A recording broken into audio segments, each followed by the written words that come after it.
This episode of Heavy Cardboard is brought to you from the great folks over at GameSurplus.com, bringing the world of board games to you. Now, on to the show.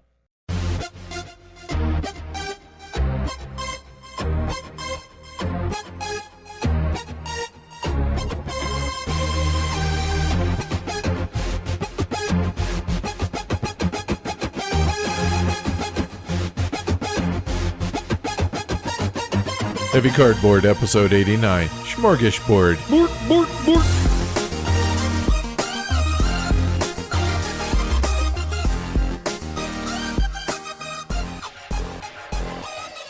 Coming to you from the Glory to Rome headquarters in Denver, Colorado, welcome to Heavy Cardboard, where we talk medium and heavy strategy board games, war games, 18xx, and other related topics in the board gaming hobby. We're your hosts. I'm Amanda. And I'm Edward. Hello, God everyone. Bless you. God bless you. So we leave for Essen in 9 days, yeah? Yes, we do. That's exciting. Yeah. Well, I'm excited. I'm looking forward to a fresh stroopwafel because I've only ever had... I mean, ultimately, that really is what is the highest thing on your list, is it not? No, it's really not. It's seeing stuff that I've never, ever seen before. Like, ever. It's... Like you say, like the Netherlands and Germany in general, you mean? Or just what? Overseas in general. I've never been there. Fair point. All right. So, yeah, I mean, you guys have heard before that we leave October 20th, which is Friday in the afternoon for the Netherlands. We're going to stay there for a few days, have a Dutch heavy cardboard game day, which I'm really, really excited about. Me too. I'm curious to see what a game store is in another country. I've never been to one. That'll be cool to see. Looking forward to that. That's going to be just crazy. And then we have the hockey game before Essen, and then we have Essen. Just a whole bunch of stuff that some of it's new to both of us and some of it's just new to me, but I get to experience it as if new, right? Through your me. eyes. Yeah, so that's going to be a lot of fun. It's going to be amazing. And one of my friends from work has already given me a list of cocos that she would like for me to try to procure while we're overseas. Okay, overseas in Netherlands or in Germany I told her somewhere? we were going to the Netherlands as well, and her response was, "Oh!" So I have no idea. But her son used to be stationed in Germany, so she got used to the delicious cocoa they have there that he would send to her. No clue. Okay, so if you're listening to this and you're over there, help us. Yeah, I will let everybody in our Slack channel know the list of things that Anne would like for me to procure, and maybe somebody can help me. That's awesome. All right, so speaking of Essen, let's go ahead and give some details about what the plan is, both for you and I, heavy cardboard, as well as listeners, the meetup, what booth we're going to be at, the whole 9 yards. Yes.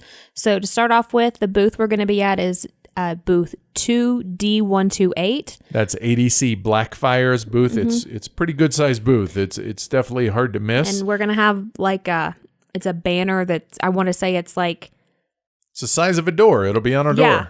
It's huge. So you shouldn't miss it if you're looking for it. Right. And we're gonna have a meeting room there with a see-through wall for when we do interviews, so folks can take a gander and watch. That's gonna be a little fishbowl.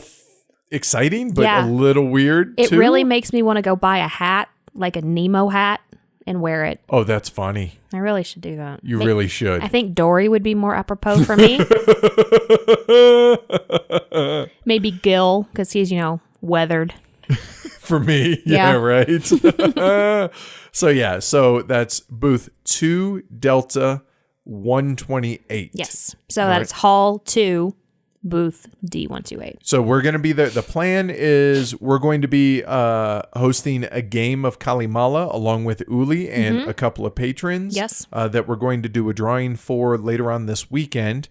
And then that's on Thursday morning. We're going to spend a good chunk of the day after that game hanging out at the booth, just waiting to meet folks for the most part. And then on Friday, we're going to be out and about, running around, exploring, doing all that stuff.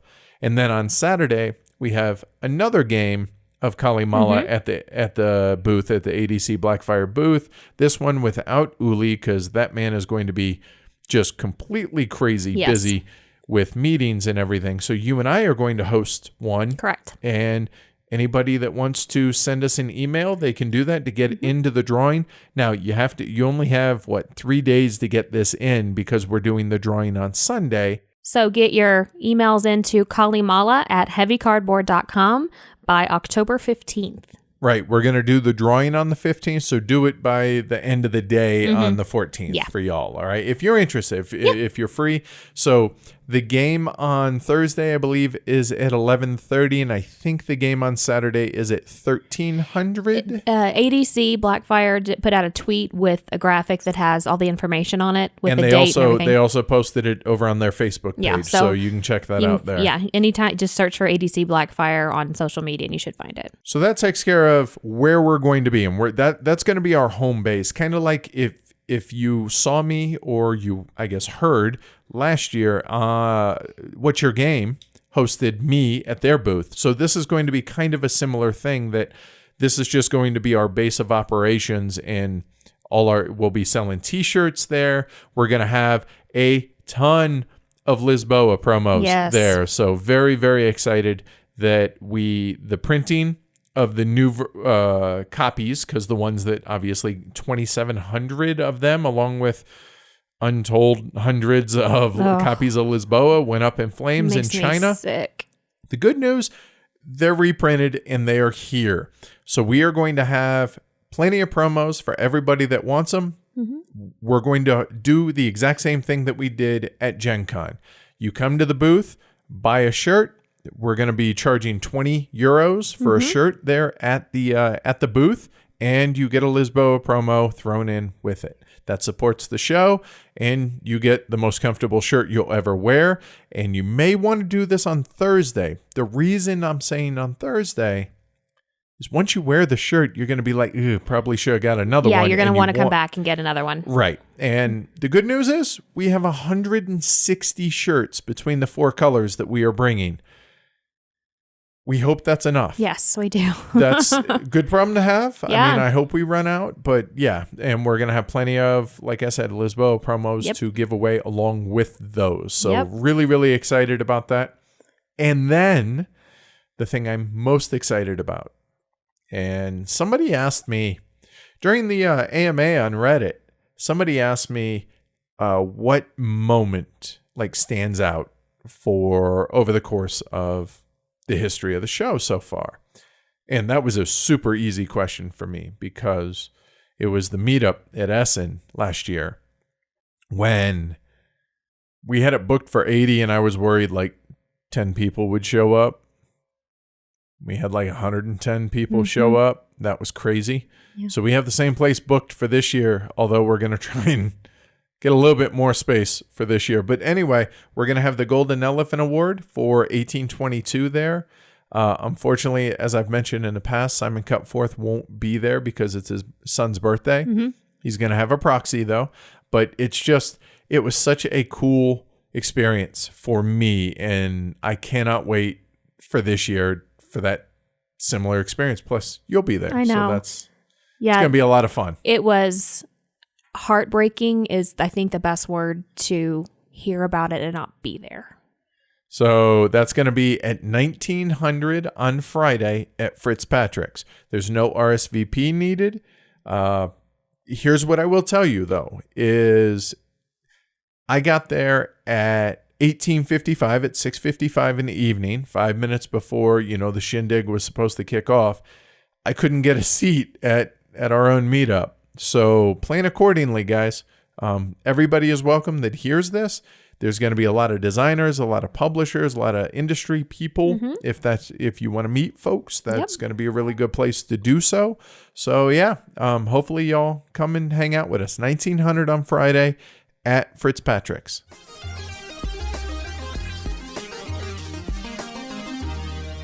Big thank you to our sponsor, BoardGameTables.com. If you're in the market for a customized, one-of-a-kind board game table, go check them out, BoardGameTables.com.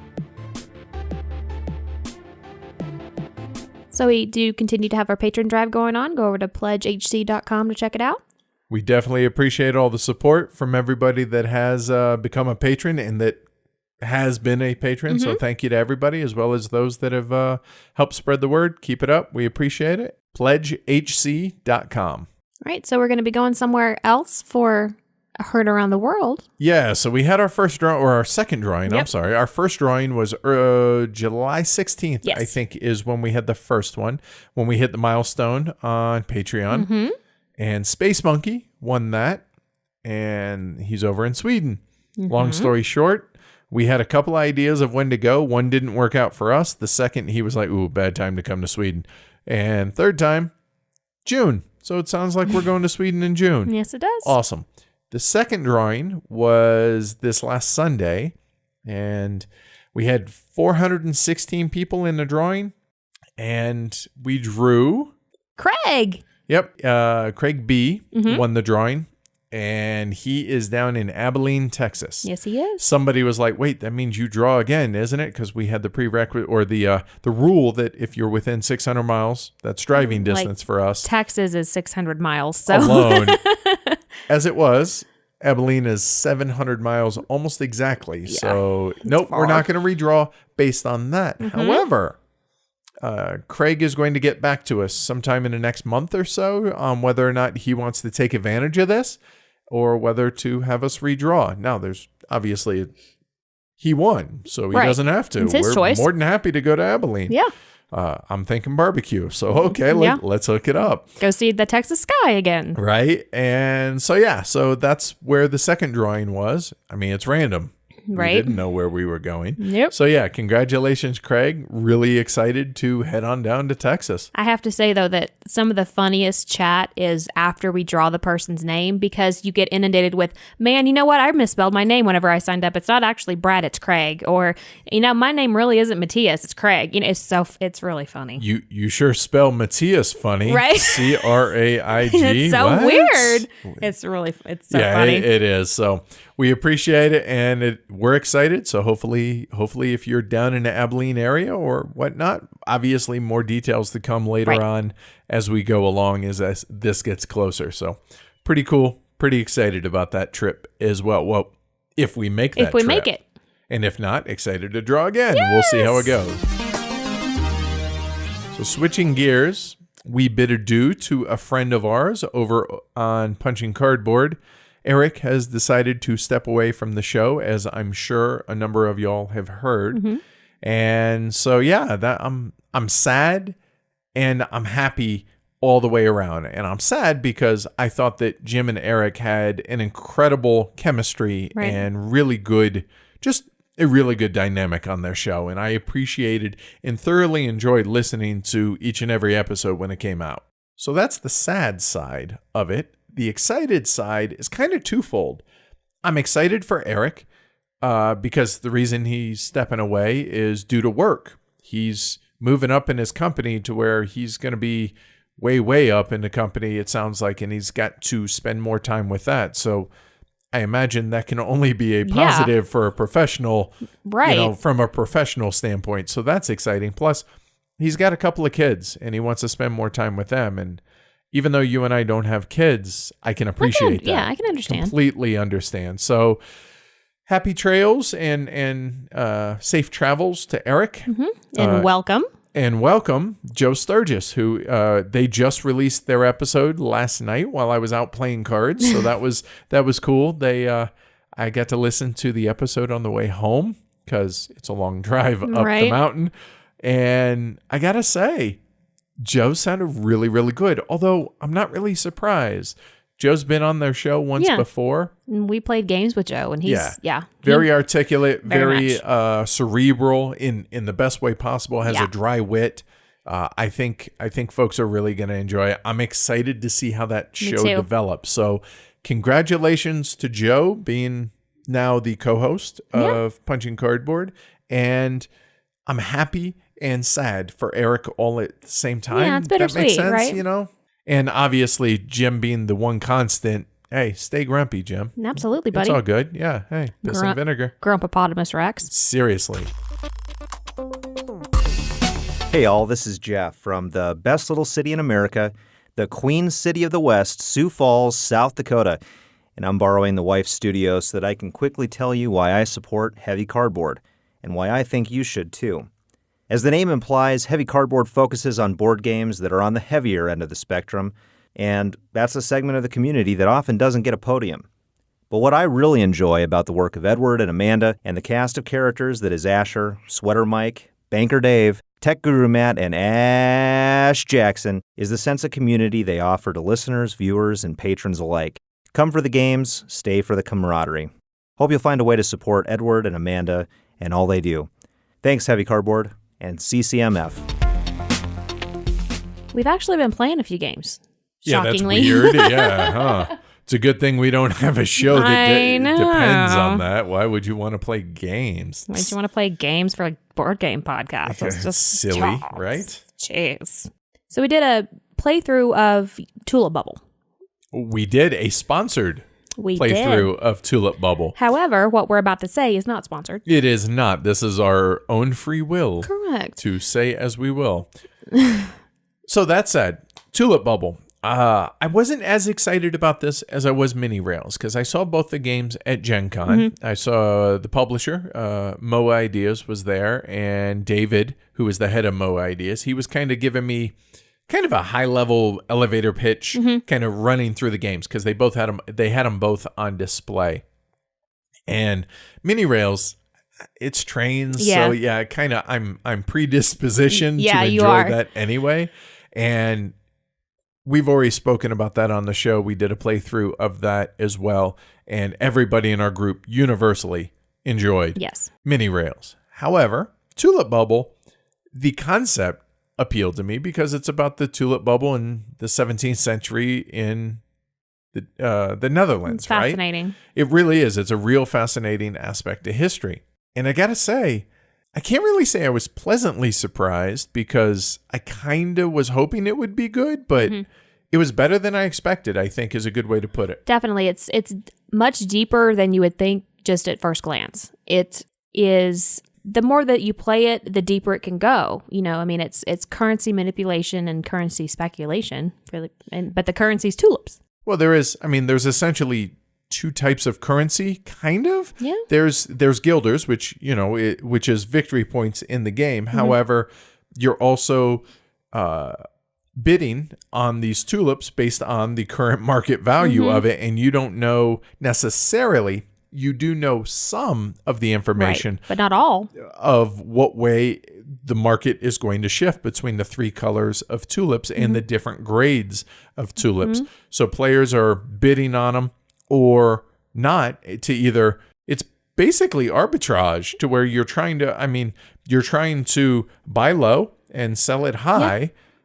The same tulip bubble, and then you sell it back to the market, and in theory other people will buy it then at the market to hope it goes even higher. Or you can sell to private collectors, which is basically recipe fulfillment that you can do, which gives you additional guilders. And the game ends whenever the bubble bursts or someone buys the super lucrative, super fancy panda tulip. It's not really. It's the black tulip, but it looks like a panda. It from looks like overhead. a face of a panda, apparently, which I never saw until somebody was talking about it on a live stream, and now you can't unsee it. Now it's just the panda tulip. So all that said, the player interaction and the market manipulation that goes on, because it is player controlled in a large aspect of the game. There is some unknown because at the beginning of each round, there's going to be an event that gets revealed, and one of the markets, one of the three colors of tulips, will either go up or go down. But outside of that, the market truly dictates the demand for these tulips and whether or not the price increases or the price decreases across the board for all three different colored tulips. And for economic gamers that love dynamic markets, that's exactly what this game models. And it, like you were saying, you can kind of get a good feel for what probably is going to happen with the movement up or down of the tulips. But with that event card, you're never for sure. Which is important because it's a bubble, so you can't see when a bubble's going to burst because that defeats the whole concept of the game. Right. Otherwise, and the game is the last 3 cards, one of those last 3 is going to be the bubble. Right. It's mixed in there somewhere. So once you get down to that point, you know it's going to come, but you don't know when. Right. You know, okay, there's a 2/3% chance that it's not going to, so I can push the envelope because it's positive expected value, that type thing. Right. But the cool aspect that is player driven is depending at the end of the bidding phase, after all the tulips have been bought that players wish to buy, between you get up to 3 bids per player, you see what people are bidding on, and whatever market is saturated, meaning whatever market of color of tulips has the most that's left out there, that price drops because there's so many. Right. The It's market's supply and saturated. demand. Right. Whereas the most rare or the most high in demand goes up. Yep. Which is exactly how it's supposed to work, Yep. right? It's just like real life. So if that appeals to you, then this game's going to absolutely appeal to you. And it plays, I don't know, I want to say right at about an hour, Yeah. depending on player count, give or take 15 minutes, but you're looking at roughly an hour. So this falls in the same kind of time frame and the same type of mental exercise as a Neue Heimat. It's not as mean as a game like that. No, but it definitely has a mean streak in it. It does. And there is some hidden trackable information in the game, but you don't have to use the player screens if you don't want to. So there you go. Now all of a sudden it's all open information outside of that event and what tulips are going to come out.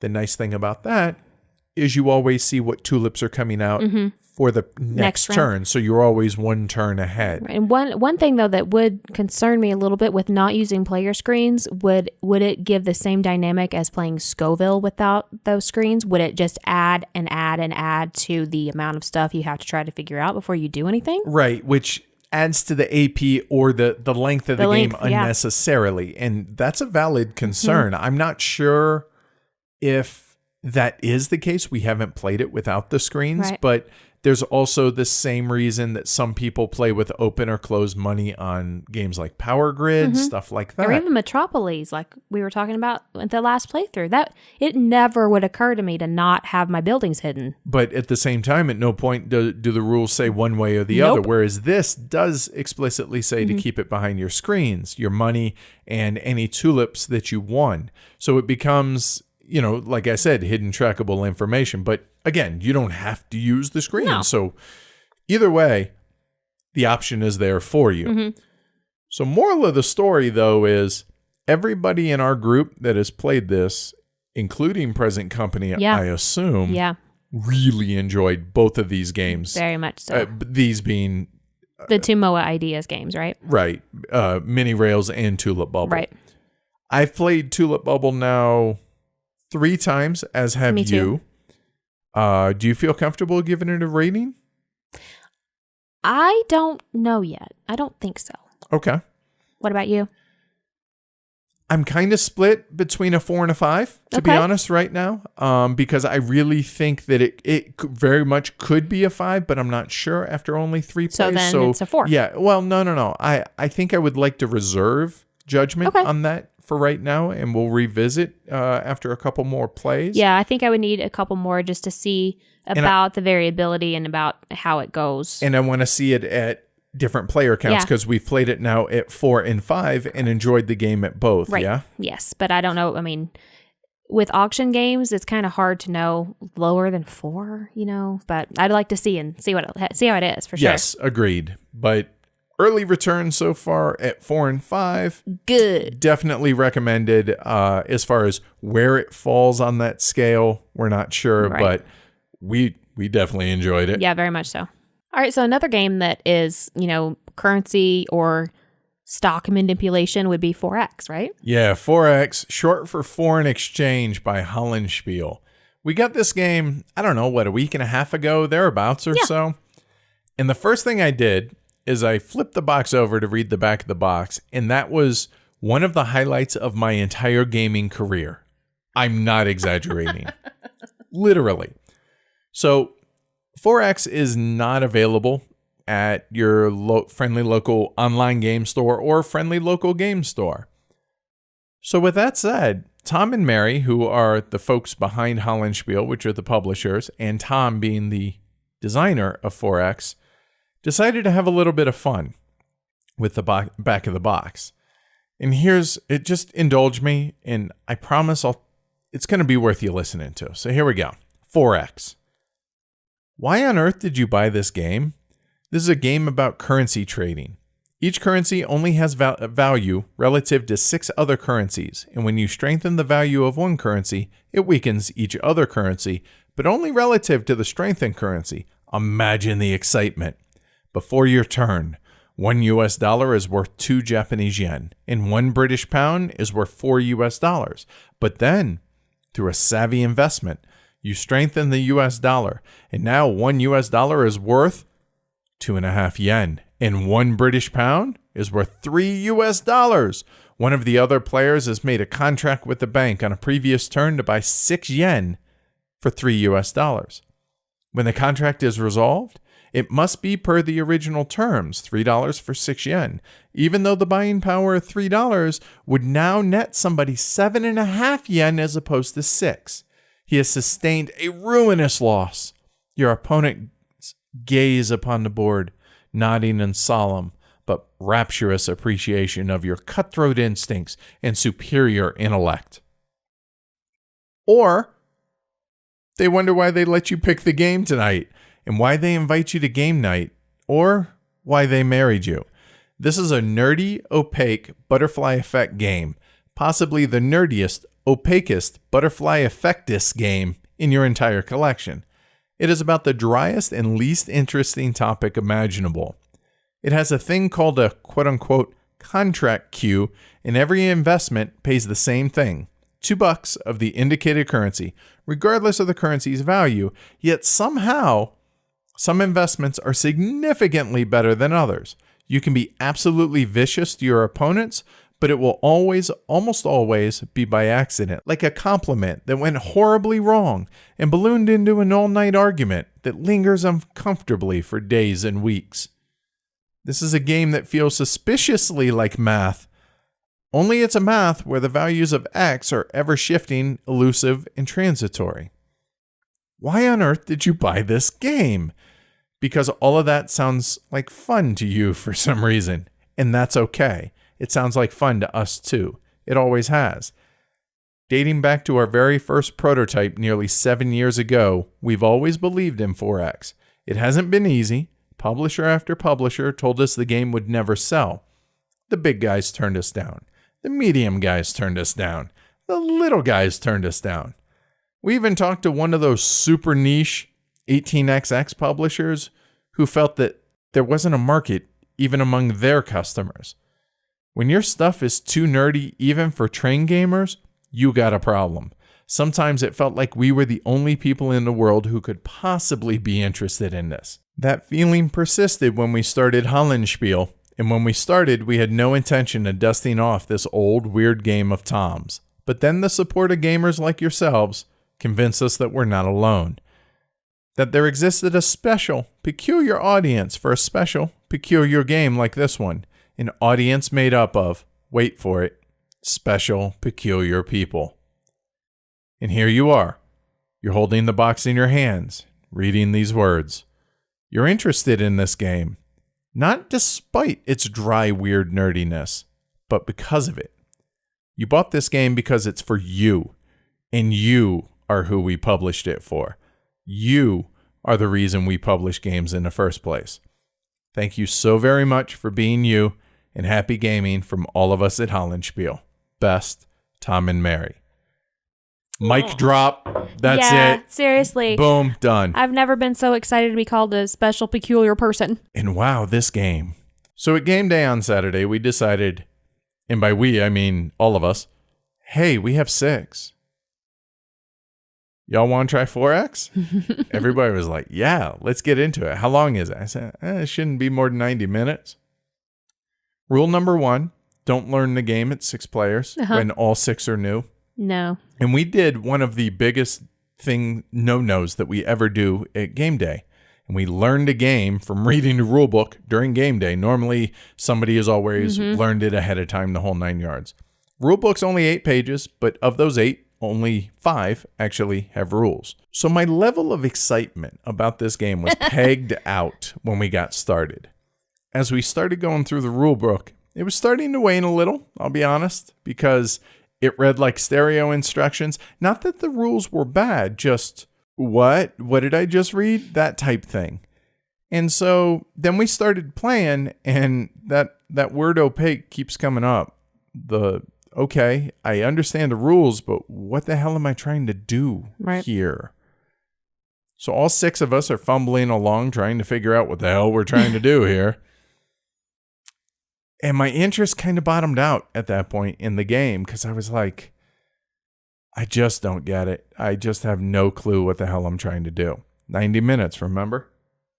2 hours into the game, we're about 2/3 of the way through the game at this point. Again, 6-player learning game. Don't do that. And right around the same time, it all started to click for all 6 of us. It was pretty funny because it's a learning game, so we were all talking out loud and kind of thinking out loud. And yeah, we're playing against one another, but we're also, oh, hey, this means this, which means this, and all of that. And my interest started to trickle back up.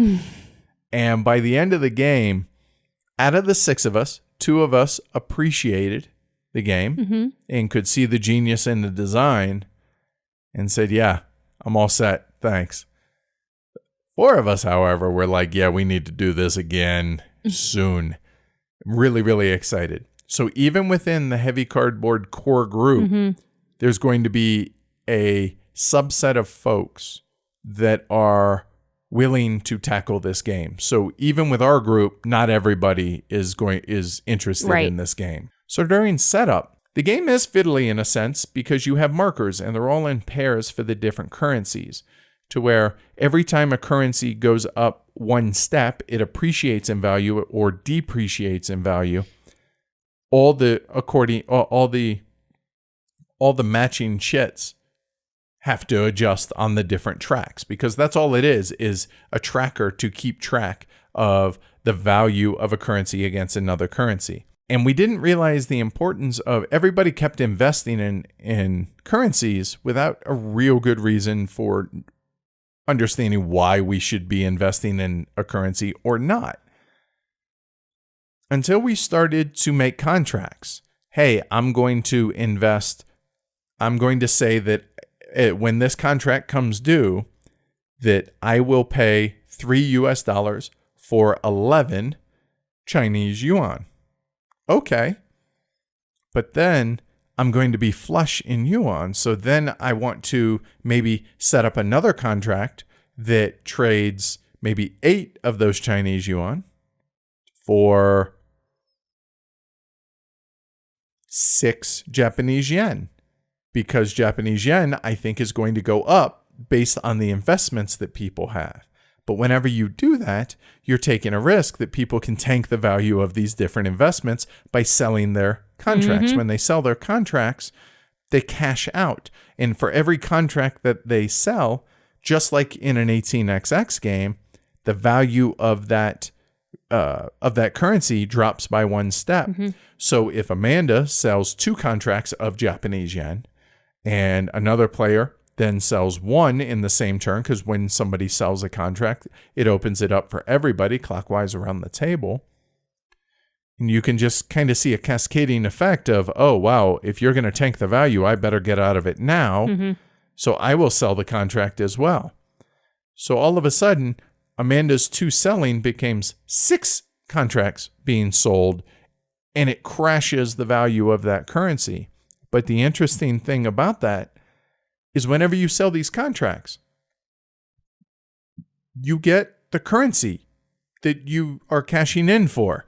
So now you just devalued this currency that you're now flush with. So now you have to raise the value of that. And it's just a really opaque, very hard to understand. The rules aren't hard. It's the effects of what your decisions are. The butterfly effect you talked about. Exactly. Is really difficult. Now, this is one game.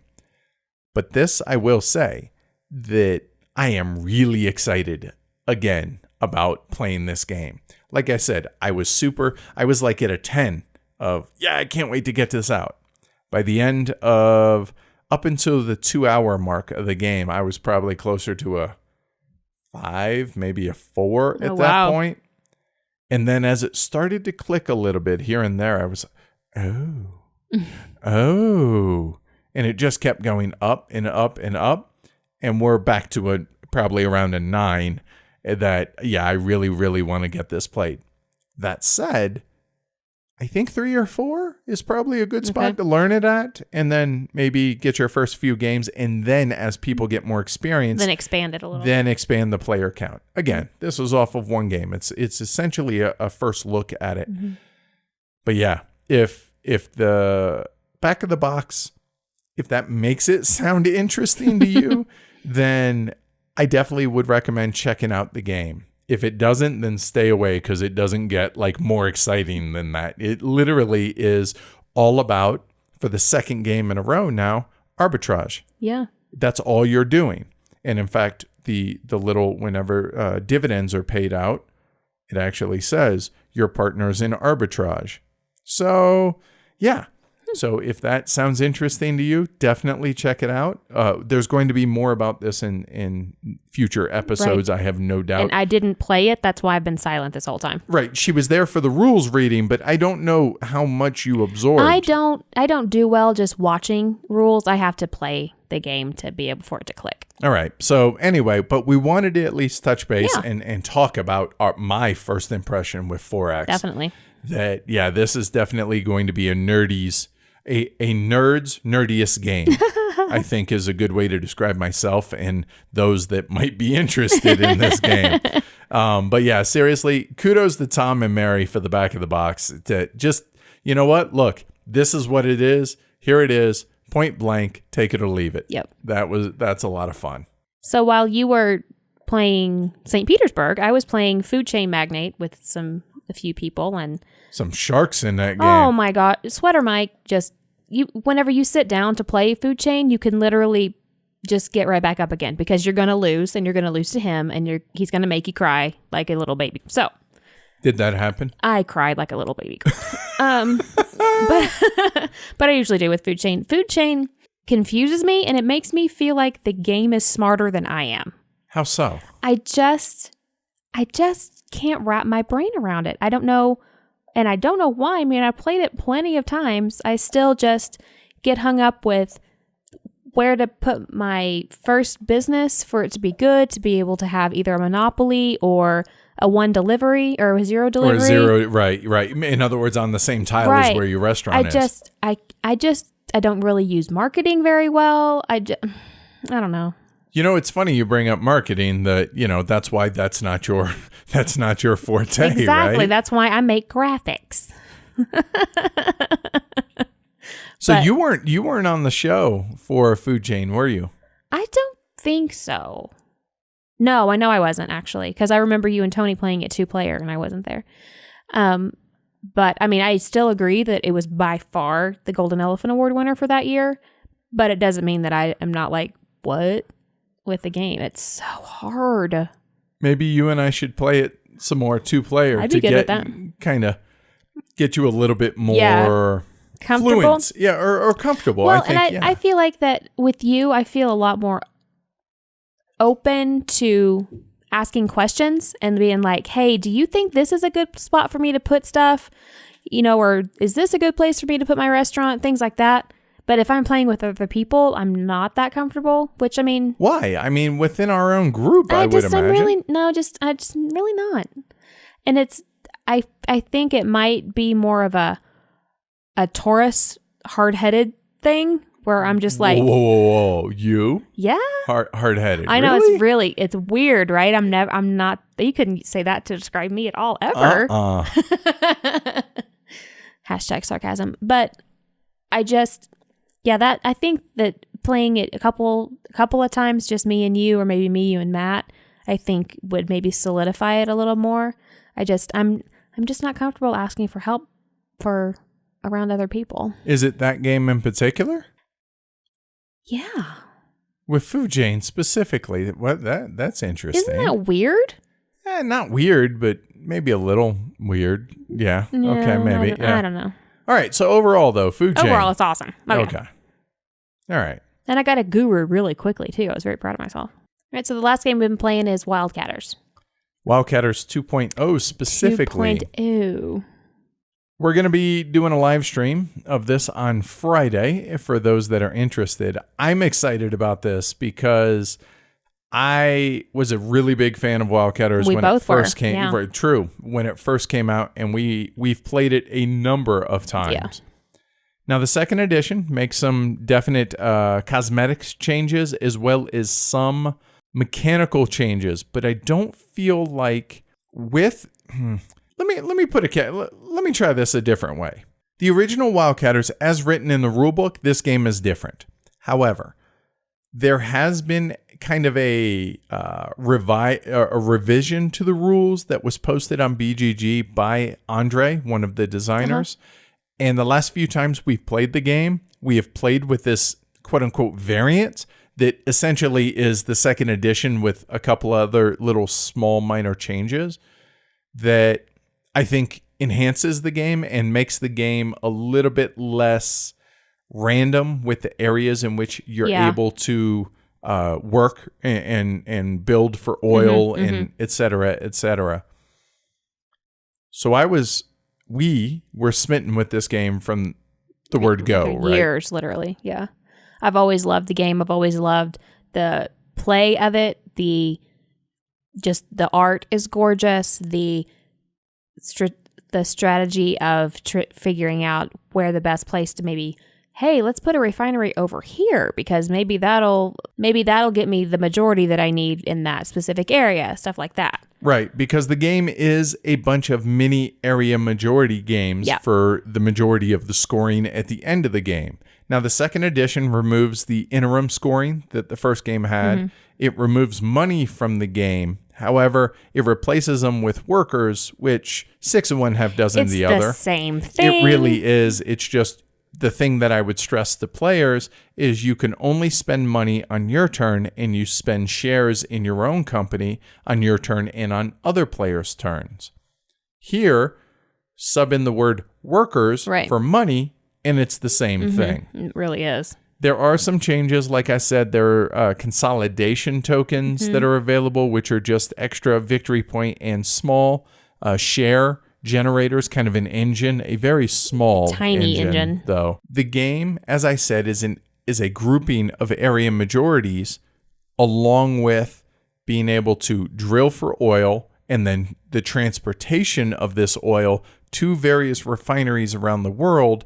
And then once those refineries fill up, they then empty to go into from whatever continent they were in to then become area majorities for the end of the game. There's shares in this game that it's really important to make sure that you don't run out of your own shares. Loans come into play. There are Wildcatters, which are independent, tiny little oil corporations that players bid for. And that's also in-game scoring. Yep. So overall, we're really big fans of the game. Have been for a long time. Right. You and I reviewed this in episode 47. We did. And you can go back and listen to that. Like I said, we're going to do a live stream playthrough of it on Friday for the second edition, which it's going to look very similar to the first edition. Again, cosmetic changes, some, there's more wooden bits. They've changed some of the stuff from cardboard to wood. The oil derricks, the cards are bigger, the art's different, just a little bit on the cards, and colors are different. Colors are more obvious. The gameplay, for the most part, is the same thing. So I'm really excited to be able to show this off to folks, as well as I'm excited that it's going to have a second edition or another printing to be able to make it more available to folks. The gameplay, like you said, is essentially the same, and we've always loved it. And I am very happy now that more people are going to get to see this game and be able to play it because it deserves to be played. It's a great game. And if you are into written reviews, which I definitely appreciate a couple of specific reviewers out there, Ben Challey, I believe is his name.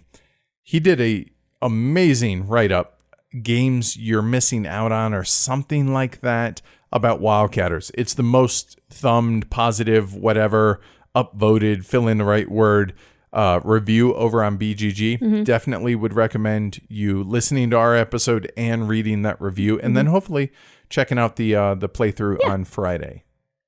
So that's Wildcatters 2.0. It's not called that, but it's Wildcatters. That's what we'll call it. Yeah.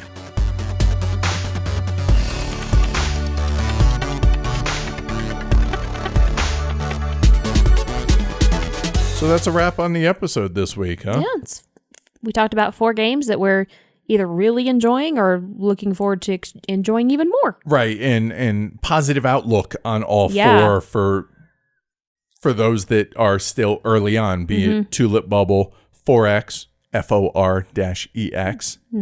Foreign exchange.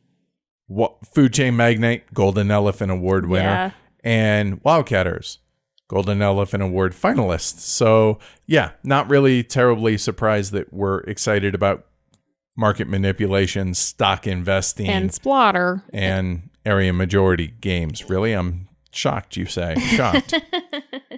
So, yeah, we'll catch you all next week. And then the following week, I figure we can touch base, let you guys know that in 2 weeks, we're not going to have an episode for y'all on Thursday. And that's because we're going to have daily diaries for the entire time that we're gone.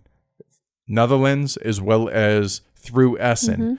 So provided we have decent enough internet to be able to upload everything. That's the main crux of this issue here. As long as we do, and we should. We should, yes. Then you guys are going to get, I don't know, what is it, like 8, 9, 10 days, whatever, of daily diaries from the trip to the Netherlands, Dutch area, Heavy Cardboard Game Day, and all of Essen. Yeah, so it'll one or two of those days may be, us just deliriously talking about random things because we're so tired we don't know which ends up. Wait, just 1 or 2? I'm sure there's going to be a lot of late nights over the course of this, but that's what going to these big conventions is all about. Yeah, that happens. It truly is. And hopefully we're going to have some special guests joining us on some of these daily diaries. So looking forward to that. Hopefully y'all are as well. And we'll catch you either on the live streams or next episode. Catch y'all later. Bye, everybody.